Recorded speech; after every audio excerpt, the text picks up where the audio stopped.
Avez-vous déjà ressenti quelque chose que vous n'avez pas osé partager dans votre couple? Dans cette vidéo, nous plongeons au cœur des émotions souvent silencieuses des femmes mariées. Découvrez les sentiments profonds qu'elles ressentent, mais qu'elles n'osent pas toujours partager. Imaginez Claire, qui, après plusieurs années de mariage, se sent parfois isolée dans ses émotions. Elle sourit au dîner en famille, mais à l'intérieur, elle lutte avec des sentiments de frustration et de doute. Puis il y a Sophie, qui cache son anxiété derrière un masque de perfection, craignant que ses préoccupations ne soient perçues comme des faiblesses. Dans cette vidéo, nous allons explorer ces histoires et bien d'autres, mettant en lumière les émotions que les femmes mariées ressentent souvent en silence. Joignez-vous à nous pour découvrir ces vérités cachées et apprendre à les exprimer avec authenticité. 1. Les émotions fréquentes mais tabous chez les femmes mariées. De nombreuses femmes mariées ressentent une pression constante pour répondre à des attentes multiples, être une épouse attentionnée, une mère dévouée, une professionnelle accomplie, parfois, une femme toujours séduisante. Ces rôles cumulés, souvent amplifiés par des normes sociales et culturelles, peuvent engendrer une peur sourde de ne pas être à la hauteur. Cette peur est rarement exprimée, car elle s'accompagne d'un sentiment de culpabilité, et si je n'en faisais pas assez, ou pire, et si je décevais ceux que j'aime? Cette auto-exigence peut éroder l'estime de soi, créant un fossé entre la femme qu'elle veut être et celle qu'elle perçoit dans le miroir. La solitude émotionnelle est une réalité paradoxale pour certaines femmes mariées. Elles peuvent vivre sous le même toit qu'un partenaire aimant, partager un quotidien rempli d'échanges pratiqués, pourtant, ressentir un vide affectif. Ce sentiment naît souvent d'un manque de connexion profonde ou d'intimité émotionnelle. Les discussions tournent autour des tâches quotidiennes, mais les vrais sentiments restent enfouis. Les femmes hésitent parfois à exprimer ce vide, de peur de blesser leur conjoint ou de paraître ingrates. Pourtant, cette solitude silencieuse peut peser lourdement sur le cœur, nourrissant une sensation d'isolement difficile à partager. Dans un mariage, certaines frustrations s'accumulent sans être mises en mots. Une femme peut se sentir ignorée ou incomprise dans ses besoins, ses aspirations ou ses émotions.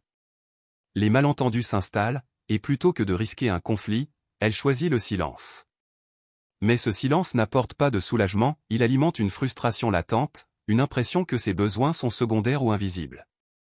Cette frustration non exprimée peut conduire à une forme de ressentiment, même involontaire, qui affecte la dynamique du couple à long terme.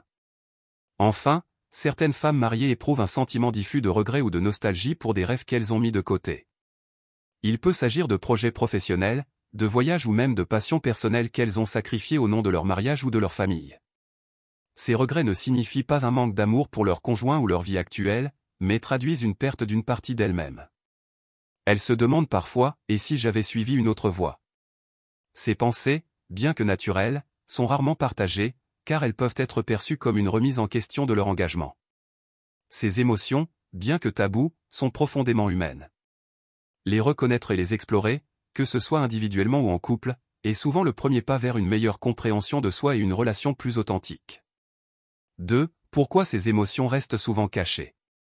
Une des raisons principales pour lesquelles ces émotions restent enfouies est la peur de blesser l'autre ou de perturber l'harmonie du couple. De nombreuses femmes hésitent à exprimer leurs frustrations ou leurs doutes, craignant que leur partenaire se sente personnellement attaqué ou remis en question. Partager des émotions comme la solitude, la frustration ou le regret peut faire émerger des questions délicates et, potentiellement, des conflits.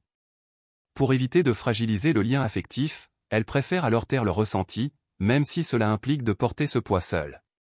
Ce choix de préserver la paix a un coût émotionnel, créant une distance silencieuse dans la relation. Comme exemple, prenons l'exemple de Nadia, mariée depuis 12 ans. Nadia ressent souvent une frustration croissante face à la répartition des tâches à la maison. Elle gère presque tout, des repas aux devoirs des enfants, tandis que son mari, Karim, se concentre principalement sur son travail. Pourtant, chaque fois qu'elle envisage de lui en parler, elle se retient. Nadia se dit, il travaille dur pour nous, et s'il pense que je ne suis pas reconnaissante? Je ne veux pas qu'il se sente attaqué. Elle choisit alors le silence, mais intérieurement, elle ressent un mélange de fatigue et de ressentiment. Nadia pense protéger son mariage, mais à force de ne pas partager ses émotions, elle s'éloigne peu à peu de son mari sans qu'il ne comprenne pourquoi. Les normes sociales et la pression de projeter une image de mariage parfait contribuent également à cette dissimulation des émotions. Beaucoup de femmes ressentent qu'il est mal vu de dévoiler les difficultés conjugales ou les sentiments ambivalents, car cela pourrait être perçu comme un échec. Avec les réseaux sociaux, cette pression s'intensifie, l'entourage, les amis et même des inconnus sont témoins de cette image que chacun veut projeter. Les femmes peuvent alors ressentir que leurs doutes et leurs difficultés dérogent à cette image, et choisir de ne pas les exposer pour maintenir une façade de bonheur et de réussite. Enfin, le manque d'espace ou d'habitude pour communiquer librement est un obstacle souvent présent dans de nombreux couples. Dans la routine quotidienne, entre le travail, les enfants et les obligations, il devient facile de passer à côté des moments propices aux échanges sincères. Pour certaines femmes, il n'existe pas de véritable habitude ou de cadre pour aborder des sujets plus profonds. Parfois, il peut s'agir d'une éducation où l'expression des sentiments était peu valorisée, ou d'un schéma relationnel où les conversations sont principalement pratiques. Ainsi, même si ces émotions pèsent, elles restent souvent dans l'ombre, faute d'un espace ou d'un moment propice pour les partager. Ces raisons expliquent pourquoi beaucoup de femmes mariées gardent leurs émotions enfouies. Cependant, leur invisibilité ne les rend pas moins importantes, trouver des moyens d'expression, que ce soit à travers des discussions avec le partenaire ou en cherchant un soutien extérieur, est essentiel pour alléger ce poids émotionnel et renforcer la relation. Un exemple, Amélie et Thomas sont mariés depuis 8 ans et ont 2 jeunes enfants. Leur quotidien est rythmé par les courses, les devoirs, les bains et les nuits courtes. Amélie a souvent l'impression que leurs échanges se limitent à des listes de choses à faire. Elle aimerait partager avec Thomas ses inquiétudes sur leur relation et son sentiment de fatigue émotionnelle. Mais chaque soir, ils sont trop épuisés pour parler d'autre chose que des obligations du lendemain. Amélie se dit, ce n'est jamais le bon moment. Et puis, à quoi bon en parler maintenant alors qu'on a à peine le temps de respirer? Avec le temps, elle s'habitue à enfouir ses sentiments, se convainquant qu'ils ne sont pas si importants.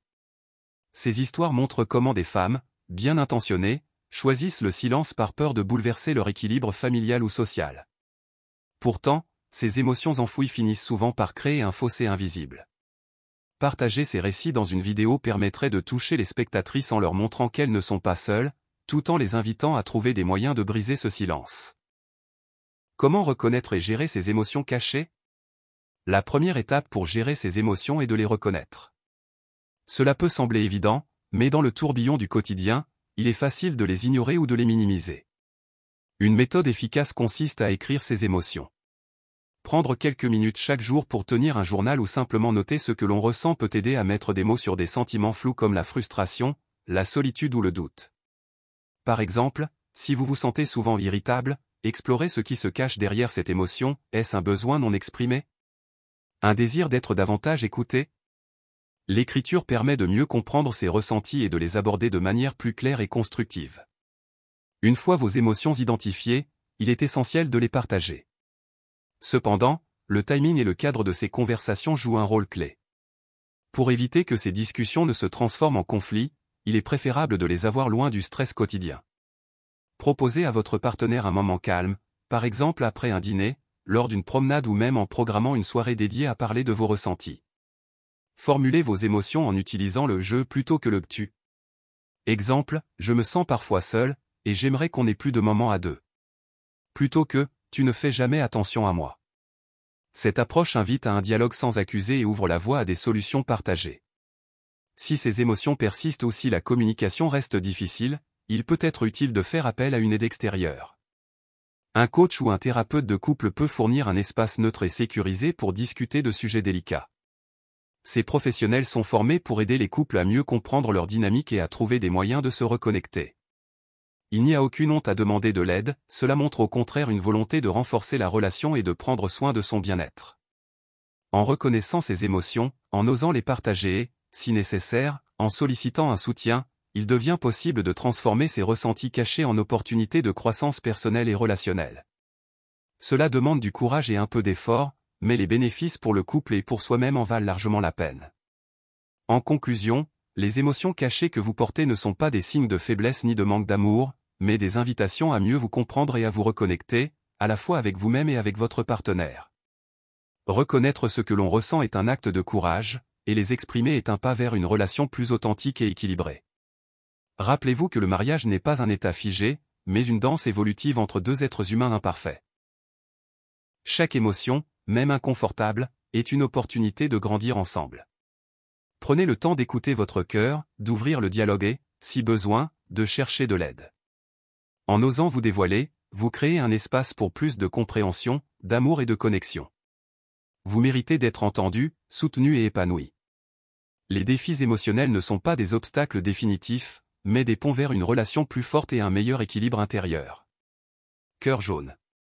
N'hésitez pas à partager vos expériences dans les commentaires ci-dessous. Avez-vous déjà vécu des situations similaires?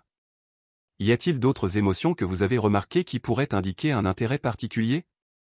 Votre témoignage pourrait aider d'autres personnes à naviguer dans des situations similaires. Et si vous avez aimé ce contenu et souhaitez en voir davantage, abonnez-vous à ma chaîne pour plus de discussions sur les relations, l'amour et l'amitié. Nous avons plusieurs sujets aussi accrocheurs que celui-ci. Tenez une qui a captivé certains de nos abonnés, 9 signes qu'une femme mariée veut coucher avec vous. Vous allez apprécier cette vidéo. Merci de votre attention, et à bientôt pour de nouvelles réflexions enrichissantes.